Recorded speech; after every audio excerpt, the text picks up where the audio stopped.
Computer. Okay, it is recording.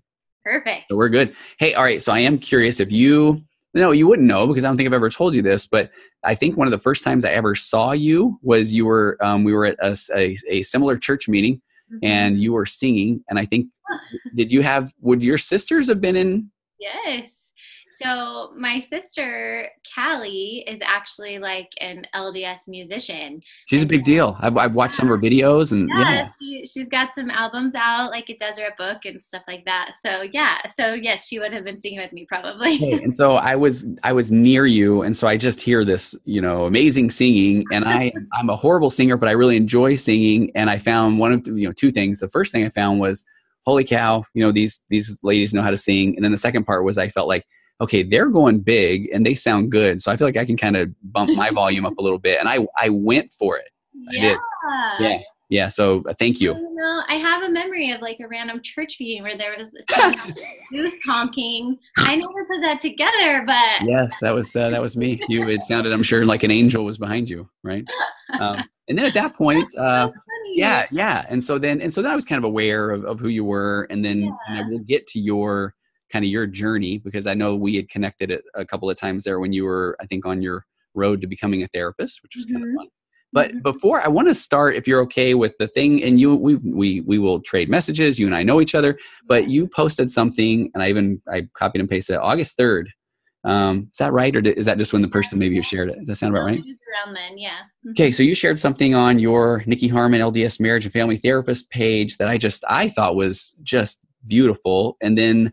I blinked my eyes, look a couple of days later, it's been shared thousands of times. And I mean, so I think, as the kids say, has it gone viral? Yes, I have no idea what like the definition of that would be. I mean, it's for sure the most shared, liked, commented on post that I've ever done. Okay. And I think at this point there's like 800 comments and 5,000 shares or reach of like hundreds of thousands of people. I have no idea. And I've been posting on my social media accounts for a long time.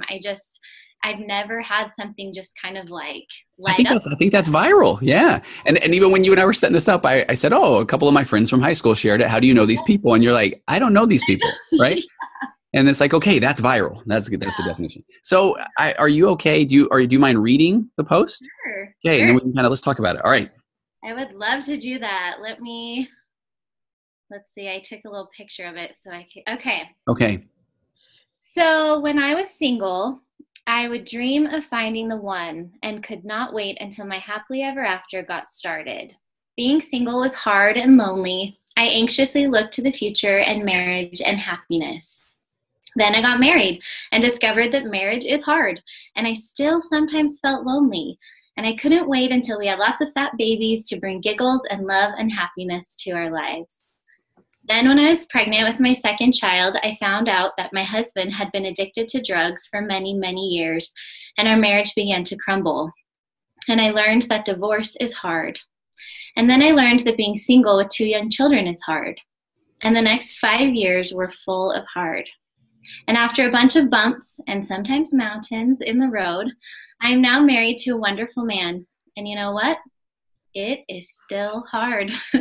We are blending lives, and he's raising kids that were not born to him. And we've adopted a little boy from an orphanage in Eastern Europe. And it is hard. And I'm realizing that it will always be hard. Whether you are single or married or divorced or have young kids or can't have kids or have older kids making bigger mistakes, or are an empty nester, or working too many hours at a job you hate, or are unemployed wishing you had a job to hate. Life is full of hard. The trick is to learn to be happy in the hard, to find the goodness no matter how small it might be. We must stop waiting for the next phase of life, stop looking for happiness around the next corner, and learn to find it wherever we are right in this moment. Because before you know it, this moment somehow becomes years and years that have passed you by. So choose to be happy in the hard. Man. And you said there, I'm consciously working on this lately, right? Yes. I mean, okay, so was this just man, I'm feeling it, I'm just going to type something out? Had this been something that you had been working on for a while? What was behind this post? I mean, I have an Instagram account where I post uplifting quotes and thoughts and experiences.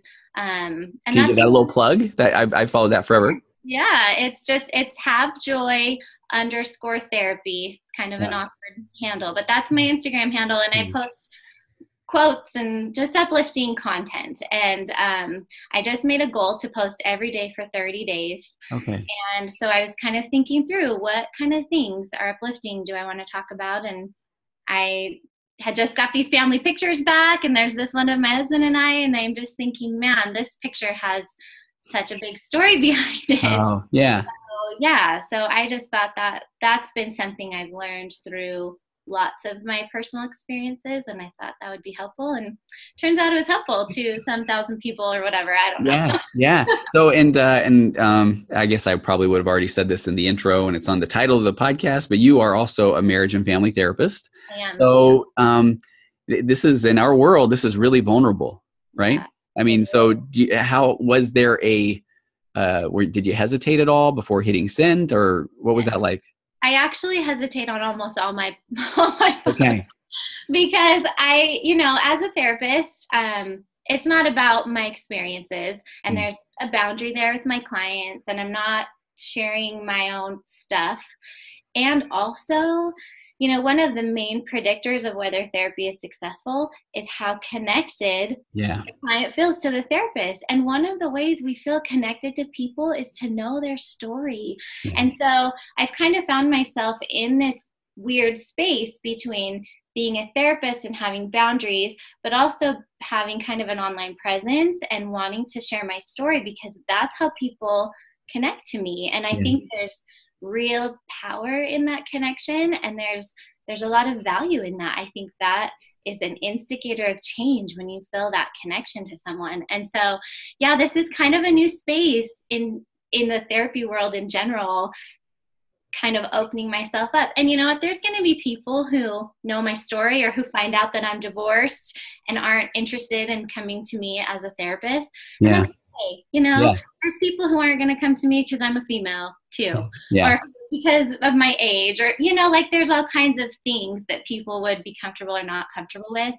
And so I've kind of I just feel really strongly about sharing my story, and I went for it. And there's for sure been times that I get backlash about that. There's people who are kind, or who, but I haven't ever one time lost a client over it, as far as I know.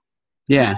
Well, and I think that we live in the world too of trying to not only vulnerable, but we want our clients to be authentic. Yeah. So I think that's part of what we do. And I love what you're saying of, man, I quote that one all the time. Even, I don't know if you do when you get a new client, and hey, the most important thing is if there's a connection. If not, hey, go find another therapist and I won't be offended. And that's part of the job. And then inside I'm thinking, please don't leave. Then I will have insecurity issues, right? I always say, I'll cry for a minute, but there you go. I'll help you find someone else. Yeah. But I like it. So you're sharing your story. And I do feel, and I'm sure that you've already probably saw this from the comments, but every time I feel like someone can share a story that they have made it through a difficult time, there's a lot of people there that feel like, whether they're in the middle of it, that there's never going to be an end, or they feel like this was only them, or you have a great, the family pictures look great, and your therapist page looks great. And so it's like, wait a minute, she had trouble, right? Yeah, definitely. And that was one thing I experienced going through my divorce too, was just that really isolated feeling. And, there wasn't like a lot of Facebook groups. I've been divorced now. It's been, 2008. So it's been 10 years since. Okay. I mean, that's a long time. Yeah. There weren't like a lot of online support groups. There weren't a lot of people talking about that as much as there are now. And so, I felt really isolated. And there were one or two people in my life who had been through divorce, and they were like my lifelines. They were the ones I could look to and go, oh, they made it through this. I can make it through this. And I think that's a part of the value of what. Yeah, I do. I'm curious too. And this is, the last thing I want to do is make this, this is about you. I want to interview you, but when you talked earlier about putting yourself out there and it's scary, and, I just hit my, yesterday is a 1-year anniversary of my podcast.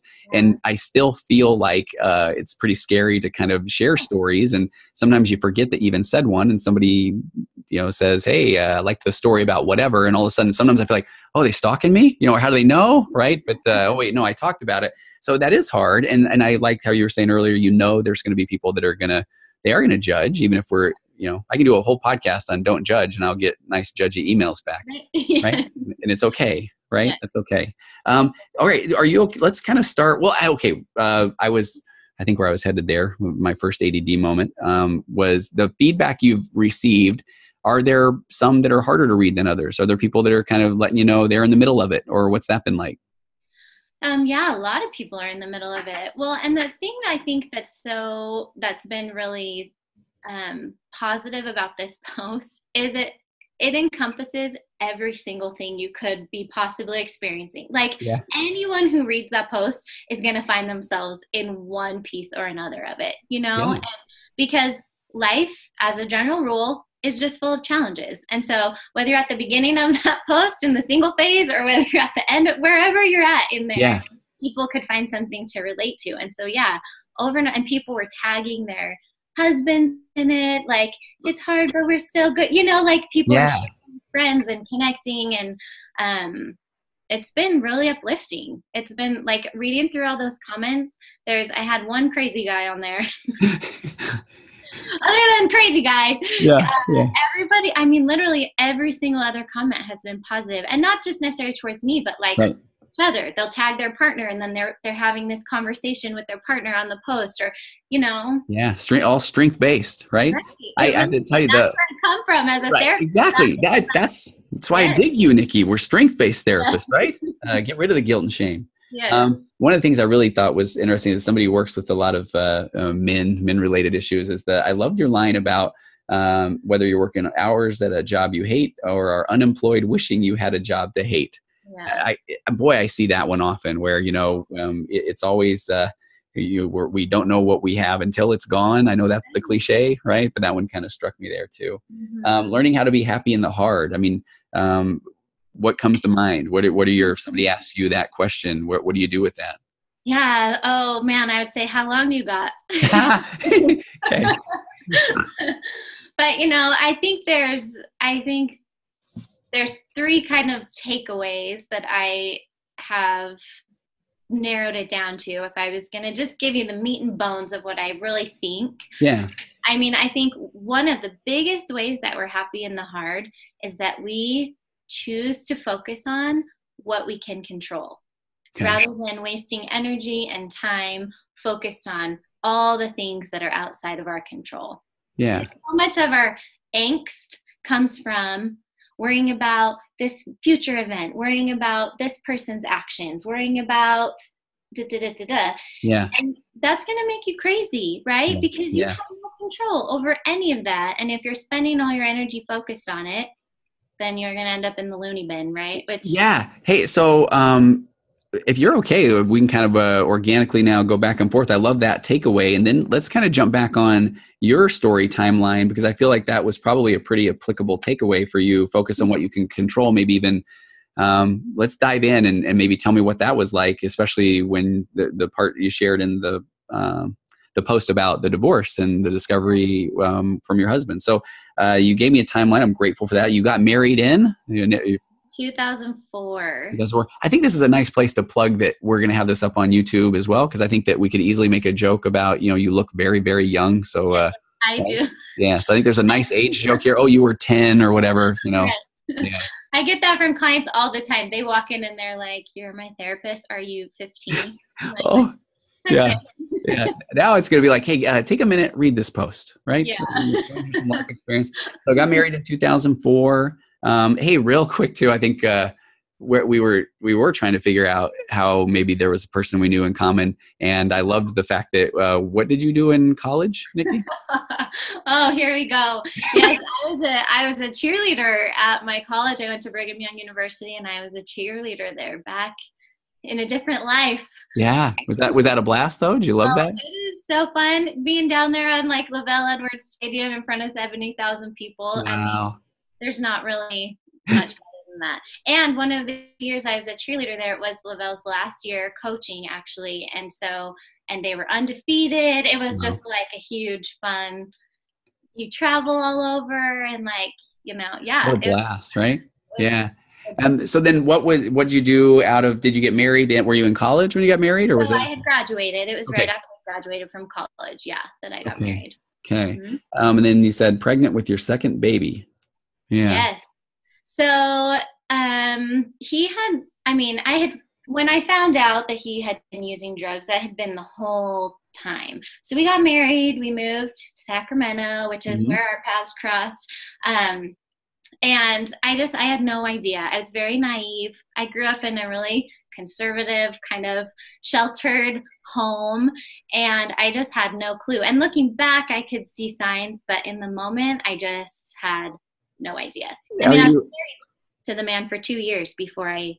Okay. I was gonna say, when you look back, I mean, do you have thoughts around that? I mean, you're young, naive, newlyweds, everything's going to work out great, right? I mean, that's how we go into that. What were the signs that you maybe overlooked? Like one, oddly enough, is that we never fought. And for me, as I was 23 or whatever I was when I got married, that I thought was a really good sign, because we just worked through everything and our relationship was so great that we didn't have any conflict. But what was happening was he was just internalizing all of, the stuff going on for him, and then coping by using. Okay. And so he was just kind of like, yes, whatever you want. And then he would go kind of self-medicate to cope with all of that. Yeah. So the fact that we didn't have a lot of conflict, looking back, was actually a red flag. Okay. We should have had a fight. We should have known what that looked like. We should have, and we dated for a year. It's not like I got married, a week after I met him. But yeah, I just thought we were really good at working through that stuff. Yeah, right. When you were pregnant and you learned, I mean, is that something still, to this day, that you remember what that experience was like? Oh, yeah? Yeah. I was pregnant with our second baby, just newly pregnant. And he came home from work, and I leaned up to give him a kiss or something, and he turned his cheek. So for me to kiss him on the cheek instead of to kiss him on the mouth. And I was like, why did you turn your face away? And he said, oh, I was eating beef jerky in the car. I had bad breath. Something he gave some kind of excuse. And then I kind of smelled, and I said, you're smoking? I smell smoke on you. Why are you smoking cigarettes? That makes no sense. Yeah. And wasn't cigarettes. And so I kind of found out that he was using substances, but very mild substances, not but that was just kind of tip of the iceberg. It went very, very deep, and there were lots and lots of betrayals and financial stuff and, relationships outside. I mean, just thing after thing that kind of happened. And when you talk about even the takeaway of focus on what you can control, was that hard to determine what you could control at that time? And I am a control person. Okay. That is my safe place, right? And my husband now lovingly calls me a planner, right? Is that the nice word for control? Yes. You can control everything. I just need to plan. And yes, and I had grown up, I always say this, I grew up in this fluffy cloud white kind of happy life. Yeah. And all of a sudden, here was this person who was doing all of these things that were so outside my scope of reality. It was not anywhere in my awareness. And then it started becoming worse and worse. I don't know. It just, yes, the lesson to learn to control myself and allow my husband to make his own choices was incredibly difficult, especially because his choices affected me. Right. It's not like he's some stranger on the street. No, I have to let him choose. And also that could hurt me. And it hurt me, and it continued to hurt me, and anyway. And I do want to clarify something that when I was going through all of that, and I went to therapy, we were going to therapy together. Yeah. And my therapist told me, if you leave him because he's doing drugs, that's probably, what did he say? He said, I would tell you that wasn't really the right choice. He's like, lots of people drink alcohol and have great relationships, or smoke whatever and have great relationships. And he's like, but once that trickles down and becomes a relationship problem, when there's dishonesty and that, you know, like that, those are the issues that you look at in your relationship. It's not that my husband's doing something I disagree with. Right. Okay. Because husbands just have you disagree with all the time. If you've ever been married, right? I mean, like all the time. That's not necessarily a reason to say like, oh, I'm done with this marriage. But when it trickles down to being relationship problems. Yeah. So the trust issues, the honesty. Yeah. Right. Yeah. Right. Then that's where it starts to become damaging. Okay. Yeah. So then during that time, then was that a pretty lengthy process to kind of get empowered, or do you feel like? Yeah. So I knew about his using for probably about a year before I filed for divorce. Okay. Kind of just went downhill very quickly once I found out. He quit going to work and he wouldn't come home at night. Like he'd be gone for days and days at a time. He'd come home totally high or whatever he was happened to do that day, you know, like, and it started to become dangerous around my children. Yeah. And there were like a lot of things that happened. And I even had the birth of my second baby happened in there. I actually gave birth to her by myself. He dropped me off and I went into the hospital and I never came back. And so I mean there were some big trauma things that happened over that year. And I finally kind of had this moment, and he had this moment where I sat with him and I said, what do you want from me? Because I'm begging and it's not working. And then I'm trying to force you and it's not working. And then I'm crying and it's not working. Like, what do you want from me? And he sat there and he said, I just want you to leave me alone. Oh. And I was like, you know what? And that was kind of a click for me. Like, I cannot control this person. Okay. And so how do I control myself? And how do I make my circumstances safe for my kids? Yeah. And that's when my focus shifted. Okay. And was that a pretty empowering moment then, or was it still just a scary what's ahead of me moment? Oh, no, it was terrifying. Yeah. I mean, no one in my family's divorced. I hadn't ever one time in my entire scope of life thought that I might be facing divorce ever. It was not in my reality. Yeah. And so, yeah, it's terrifying. I don't know what that's going to look like moving forward. Financially, I don't know what that's going to look like. Who's going to want me? I'm divorced. I have 2 kids. Like, no one's going to want me after that. So many insecurities. And I had to get to the point that I was okay. If I was alone for the rest of my life, that was better than being connected to a damaging situation. Okay. Yeah. How'd you get there? I don't know. I mean, I was in therapy. Yeah. I was communicating with close friends or family members, clergy members that I trusted. Yeah. I was doing things that filled my spirit. I was writing a lot. I was reading. I like that though. You were because sometimes people the shame maybe will cause them to isolate or withdraw. Yeah. So it sounds like that was the one thing you couldn't do at that point. Yeah, I mean, I was really lucky. I didn't have family close by. My mom was diagnosed with cancer right during this whole thing and started treatments, and she lived in a different part of the state. And so I didn't have family close by, but I had angel friends who kind of just, I mean, they watched my kids for me when I went back to school, and they brought me meals, and to this day, it makes me emotional that they like carried me through that time. Wow. But yeah, once I finally, I feel like leading up to the decision was a lot of heaviness and confusion and blackness. Yeah. Once I made the decision, I felt peace. Okay.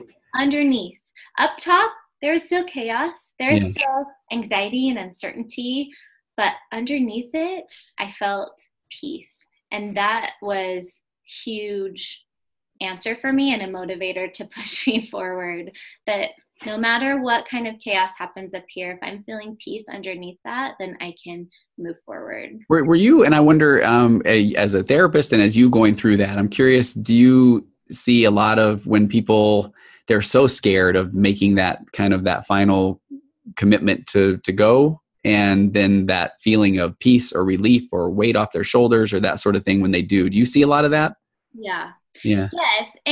And also it's still hard, yeah. you know, like just because you're feeling that peace doesn't mean that you're going to have an easy road. So be careful. Like, you know, I see a lot of women who are newly divorced or kind of working through that stuff. And yeah, leading up to that, it can be really isolating, because for me, my friends didn't know there were problems in my marriage. Hardly anyone in my family knew that was going on. And so I was kind of like putting on this happy face for everyone in my world, when inside, literally, my life was falling apart.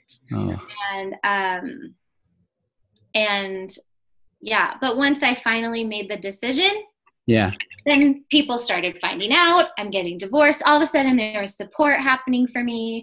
And so I feel like the space between the space before the decision was harder than the space after the decision. Okay. Yeah.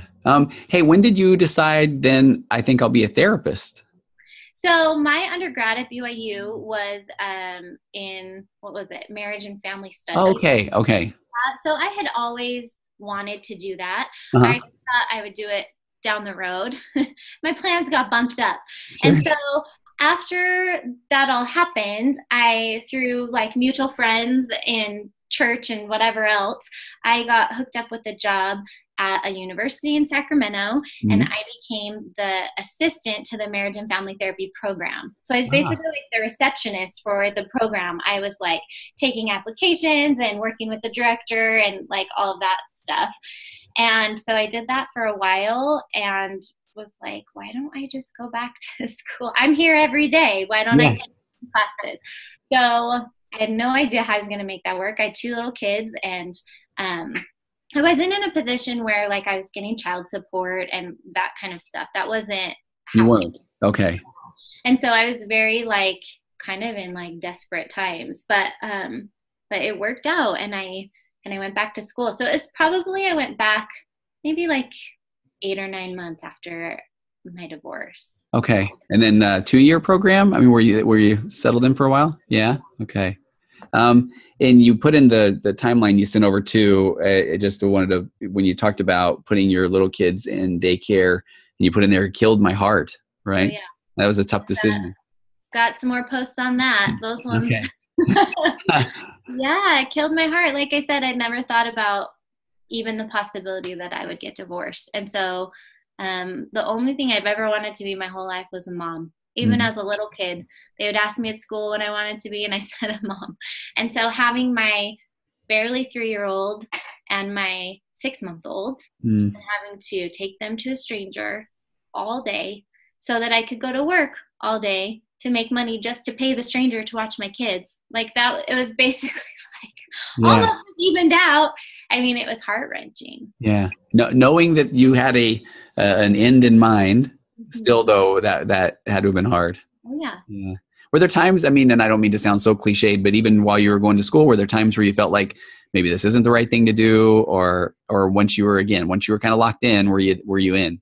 You know, I'm a really action-oriented person, and I'm really action-oriented in my therapy style too, which gets me into trouble sometimes, right? Sometimes people just need to process. Yeah, right. But I am kind of like, I do all the hem and hawing before. And so once I made the decision, I was like in it. Okay. So I decided, this is it. I'm filing for divorce. I literally never one time looked back. And that is something I talk to my clients about a lot too, is like, the one thing you don't want to feel in your life is regret. You do not want to feel that. And so take all the time leading up to that decision. Think about it, research, feel it out, like, so that when you make that decision, you don't ever look back in a year or 5 years or 10 years and say, what if? Yeah. You know? Yeah. And so I feel like I really did that. And so once I committed. When I was in my program, and I loved my master's program. It was it was like therapy and, connection. I'm learning, and that's kind of my jam. Yeah. So I'm curious, a real quick kind of side note on that. I remember when I started in my master's program, and I've talked to other people, did you get the speech of, hey, you're going to learn a lot of different things. This is really going to change you as a person. Did you kind of get that? yeah. And so so you already had, you're in this position in life that, like you say, you didn't anticipate being in this journey. And then I wonder, was that difficult? Was it, or was it refreshing? Did it keep you focused on different things? What was that like? Yeah, I feel like it was really healing for me. Okay. Honestly, because as a therapist and learning how to be a therapist, you're working on your own stuff too. You're Exactly. learning techniques and stuff, but you're also like processing, and you're in, supervision, and you're like, so I feel like it saved me in so many ways, because it pulled me out of just this place where I could have just wallowed or felt so overwhelmed, and it gave me a goal and a purpose and an insight. Sounds like, so then, here I'm having these, wait a minute, I thought I knew myself, moments, and you're saying, okay, this is great. Now I'm kind of figuring myself out. Right. Yeah. Okay. Then I was looking at if we do the whole organic, back to the takeaways piece. Do you want to jump to number 2? You just do whatever. Yes, I'll do. Okay. All right. So I am curious because in particular, going to school, 2 little kids, you talked about your second takeaway, taking care of your body and soul. Go ahead and, I don't know, talk on that. And then I want to know, was that difficult to do during that time as well? Yes, it's so difficult, and it's difficult for, I think, all of us, and especially women. I work a lot with women, and I think women kind of resonate with, my experiences or what I say. And I think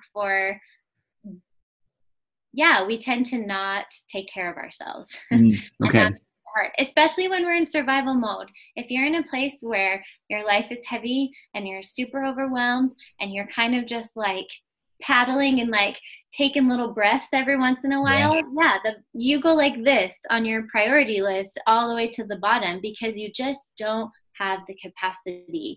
I used to say, I feel like I am failing at everything. Because I have so many balls that I'm juggling, and I'm, instead of doing them 100%, I can only do them 5%, 10%, 5%. And that's a failing grade. And that's what I'm doing as a mom or as a student or as a worker.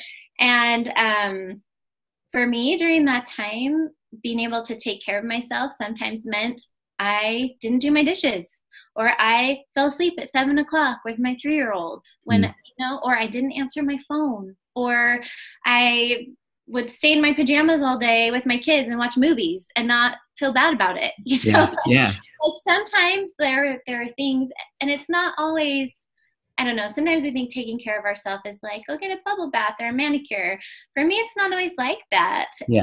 Sometimes taking care of yourself means like doing the best you can do and not feeling bad about it. Yeah. I always say, I'd like give yourself permission actively, and I'll even say at times with a client, even if you're going to be pretty sad, if you want to kind of go all in. I feel like this kind of sounds negative, but I used to say, if you're going to have a pity party, get a hat and cake and like the streamers and a balloon, and then just know that at some point, every party has to have an ending, right?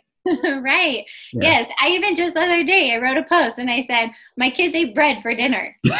Not even like healthy bread. They just ate pieces of white, terrible for you bread. And you know what? They had roast the night before, and that was what I could do in that moment. And you just do what you can do in the moment, and don't you dare for 1 second feel bad about it. Yeah, I love it. Before we move on to you work with a lot of women. Man, the part where my heart goes out to moms in particular, or I hear the story often where the mom can't take a break thing, and if mom gets sick, and even dad says, "Hey, can you take care of me? I'm sick," or dad's going to go to work and mom's sick, and well, I got to go to work, and mom can't have sick days. And that was all on you. Oh yeah, that was all on me. Yeah. And whatever else. Yeah, I became really good at schedules. I'm like with my kids, like, 7 o'clock, you're in bed, because I needed that. I didn't get a break otherwise. and they all took naps. They all that was just what I had to do to kind of make it through that. Yeah. So then on the timeline, then you next said that then you eventually made your way to Utah, went through a few more heavy trials. What were some of those? Yeah. So I got remarried, moved to Utah. We're blending families. We had another crossroads of our life there. I'm sure you don't remember this. We saw each other at a Cafe Rio with serious? Yeah, with that husband. Yeah. It was very memorable to you, I can tell, right? Well, let's see if it was right around that time. Yeah, well, it was, because honestly, it was, and of course, this is, I love when people do this, like, oh, I knew something, Nikki. I knew, I said hi to you. You weren't very excited to see me, so And then it was a little while later I learned that, maybe that wasn't the best time. Yeah, that was a terrible time in my life. Oh.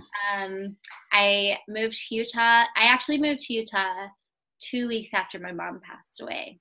Okay, and I don't want to pass up on that. I mean, that's the part where I'm following you on social media. I mean, what was that? That was big. And my mom, she was 50 when she passed away, so not old. And my best friend. It was heavy, heavy, heavy. Yeah. And I found myself in another marriage that was not giving me the emotional kind of support that I wanted or needed at that time. Well, and desperately needed, because that was the boy you could tell that you were close to your mom. Right. Okay. So we were. Oh. So I moved my kids. My mom passes away. I mean, it just, that whole time is a blur. And I even have times like, bless her heart, my second daughter asked me the other day if I had a video of such and such birthday. I have a video of my third birthday, and I literally cannot remember her third birthday because it was right in that time where my mom's dying and we're taking care of her, and my second marriage is like not what I thought it was going to be, and I like that whole time I just feel like I have chunks of memory that are blacked out. So I definitely don't remember you at Cafe Rio. I was about to say you're forgiven. My child's birthday. Yeah. If you can't remember that, you're forgiven of the Cafe Rio moment. That is okay. Yes. So that was heavy, and I didn't have friends. Like I said, in California, when I went through my divorce, I had these angel friends because I'd been there for a while and I developed relationships.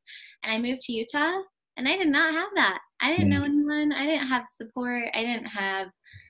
It was very, very difficult. Yeah. So what happened? I mean, after that marriage, what did you do then? I mean, at that point, were you practicing? So yes. So I went back to work right after that. So yes. So my second marriage ended. So I have been married 3 times. I love to say I'm the marriage therapist that can't stay married. But let's talk about this. I love that we were trading messages about this, and let's be real here, right? I love, and like you said earlier, there are going to be people that they'll judge, and they can judge away.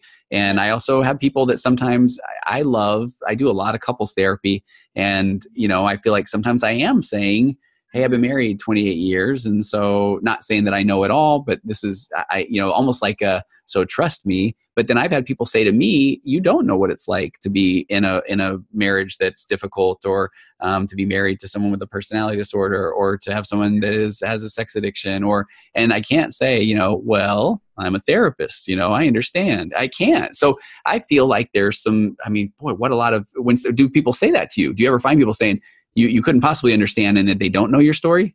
Yeah. So like I said, in therapy, I am very careful with my I mean, I do have a lot of clients that come to me who found me on social media and already kind of know my story, but I also have clients that don't.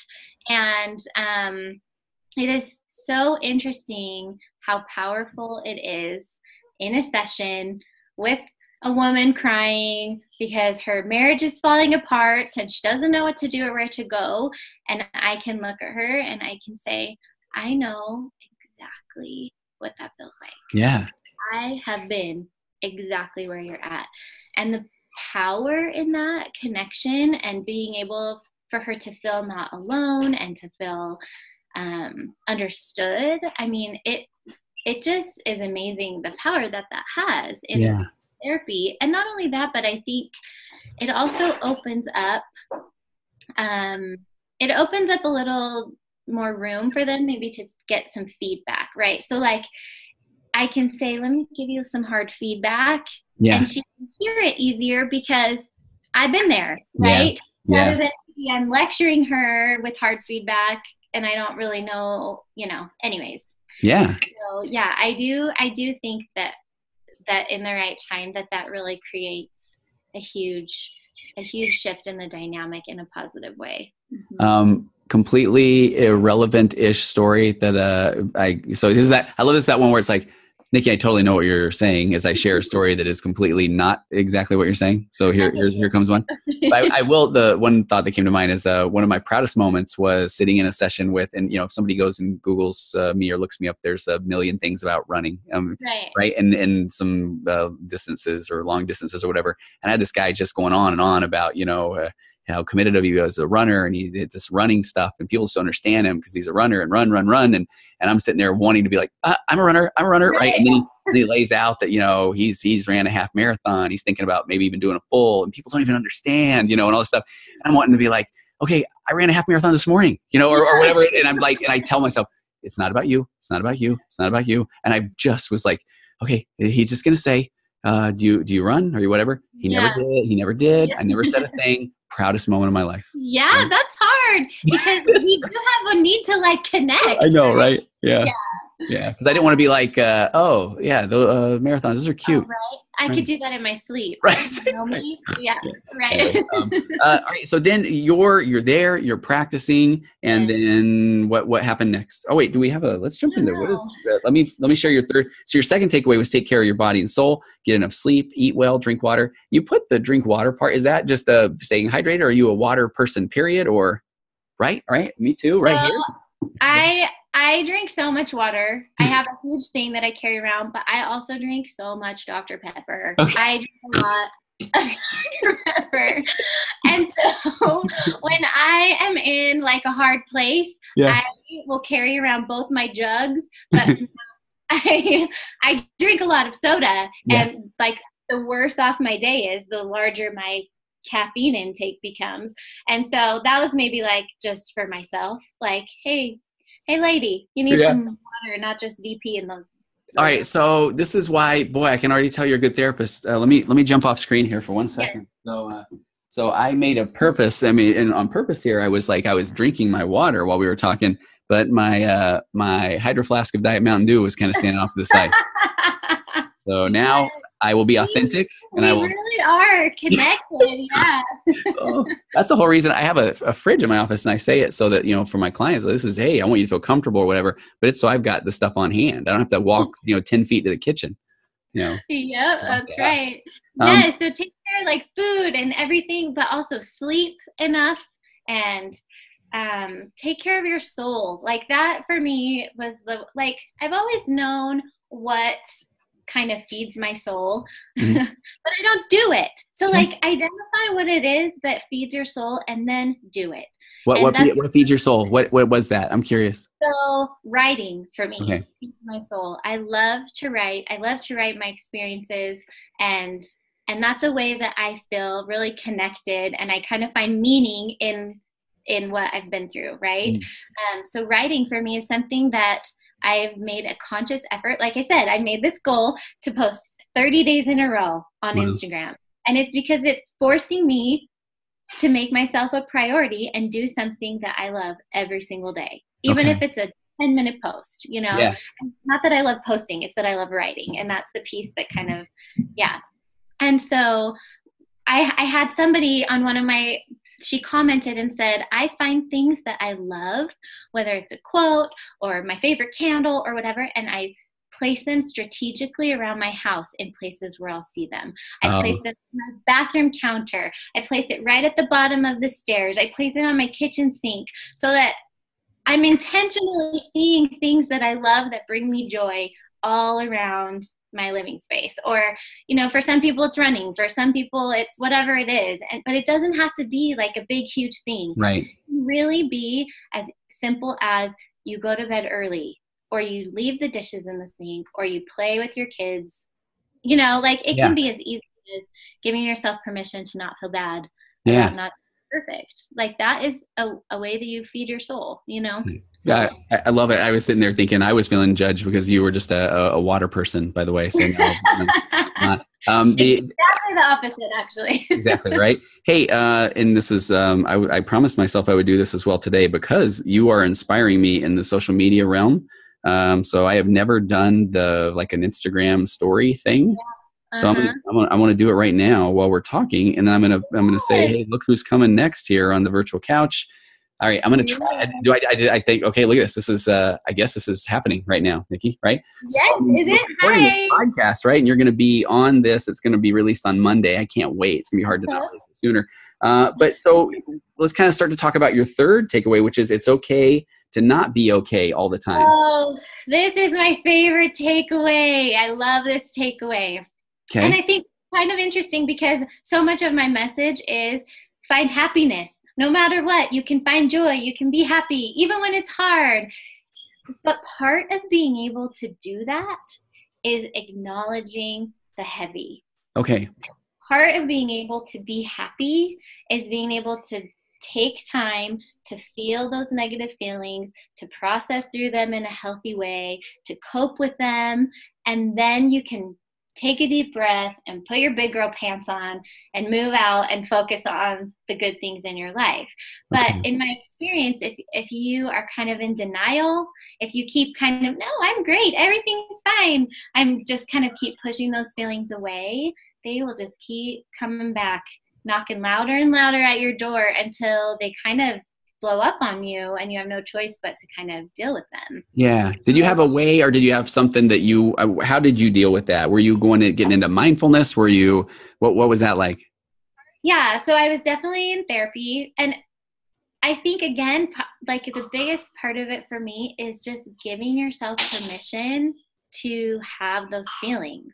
Yeah. And just because you're trying to be happy all the time doesn't mean you're not going to have hard things. Yeah. And it's okay to sit in it and to feel the hard things and to not be like, but I have so many good things. Like that's something people say to me all the time. Like they're in therapy, they've got all these heavy things happening, they're not functioning in their life, and they're crying on the couch and they're like, but I know I should be thankful. And I'm like, yes, right. Okay.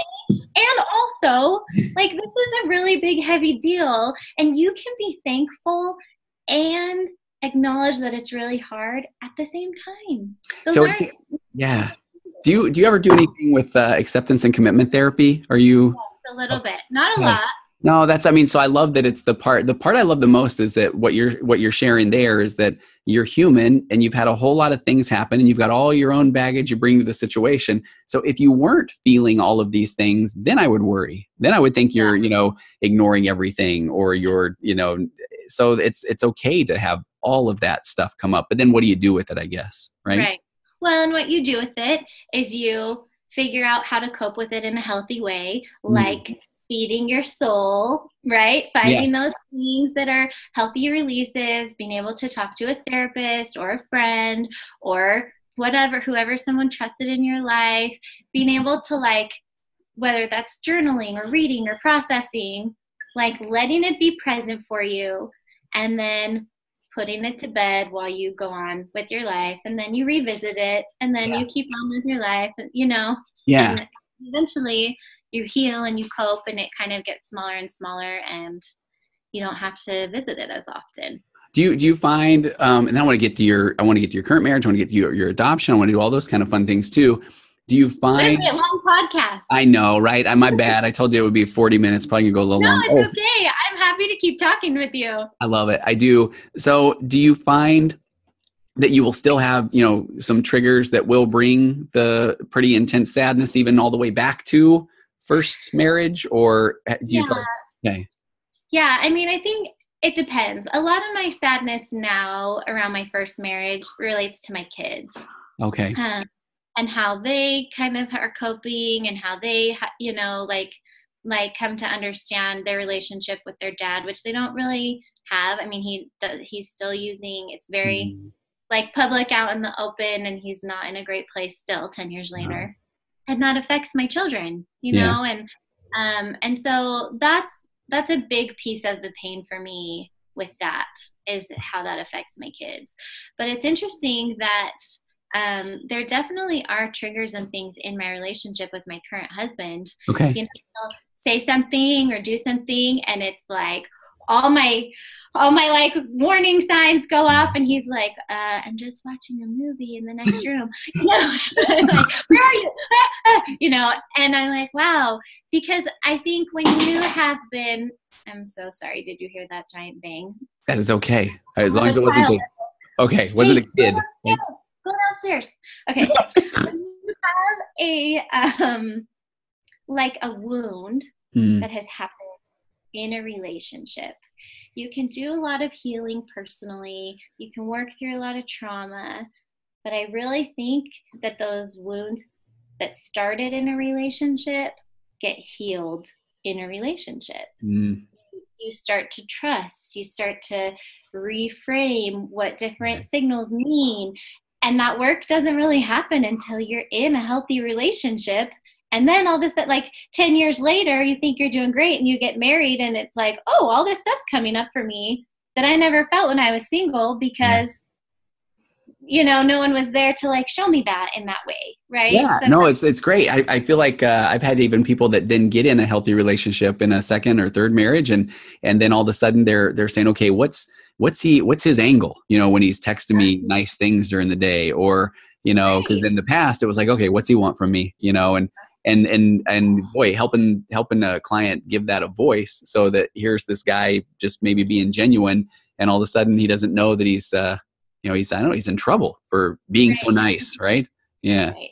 Yeah. So tell me about your current marriage. So we've been married 5 years. Okay. Oh, that went fast, huh? Yeah. And so I had 3 kids from my previous marriages. I had 2 from my first and 1 from my second. And then my husband and I now, we have a 2-year-old boy together. And we just adopted a little boy from an orphanage in Bulgaria.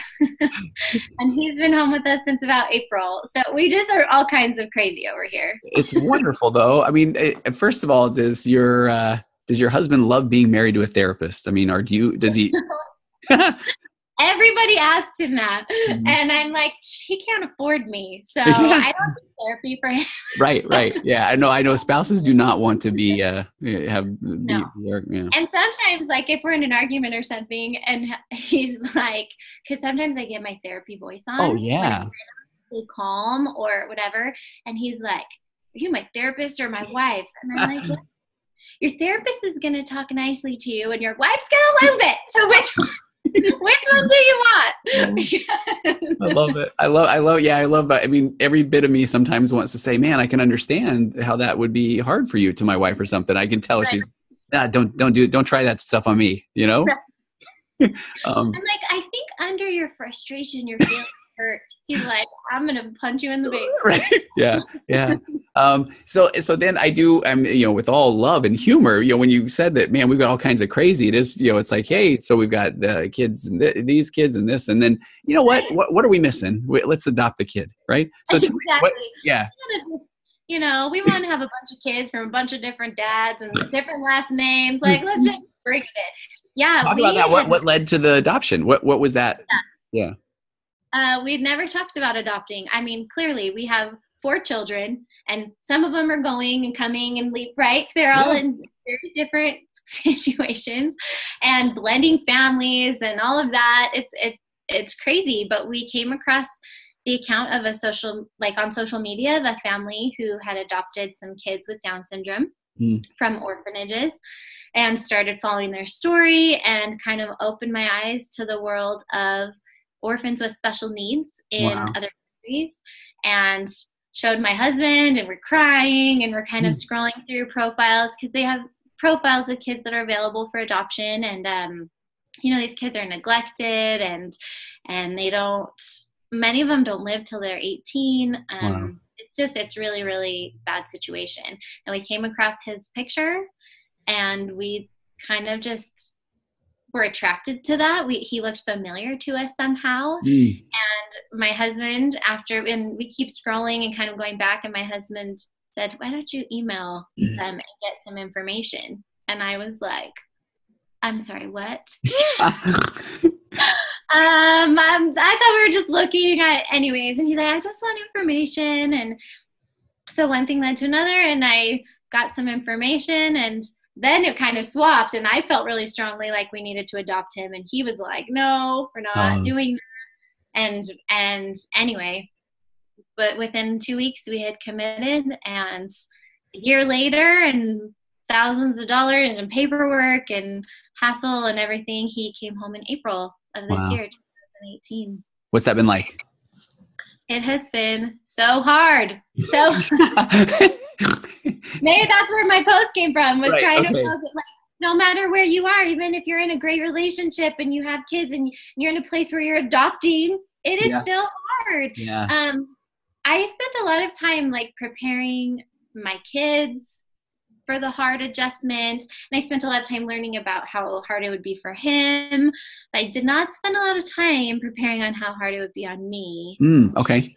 Bring in this little stranger who has trauma, who's literally never been outside his orphanage before, has no concept of the outside world. I mean, like walking off a curb and just would fall because he doesn't understand to like step off the curb, like things like that you're like, I have no idea how to even teach you that.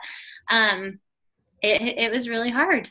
And my kids did great. They fundraised, and they gave me their birthday money for him, you know, like they just like really took him in, and he did great. But it was hard for me. I did not feel as connected as I thought I would feel right away. And that took me by surprise, and I felt guilty about that, and I spent many nights crying into my pillow about that, and had to work through kind of just a lot of stuff that it's a, you know, I love is an action, right? And I can love him, and then that feeling will develop. And that's a really common thing with adoption. Some people feel connected right away, but many, many families don't. And that was just something I didn't even consider. But he's been home 4 months now. He just turned 4 yesterday. It was his birthday. First birthday in the United States. First time he ever even knew he even had a birthday, probably. And it's really beautiful to watch him see the world. You know, like we go to a gas station and there's like rows of candy and food, and his eyes are just like, like never, you know, or we go to a park or a swing. I mean, just everything is so exciting and new. Every time we feed him food, he's like, I'm like, broccoli. My kids are like, and he's like, this is so good.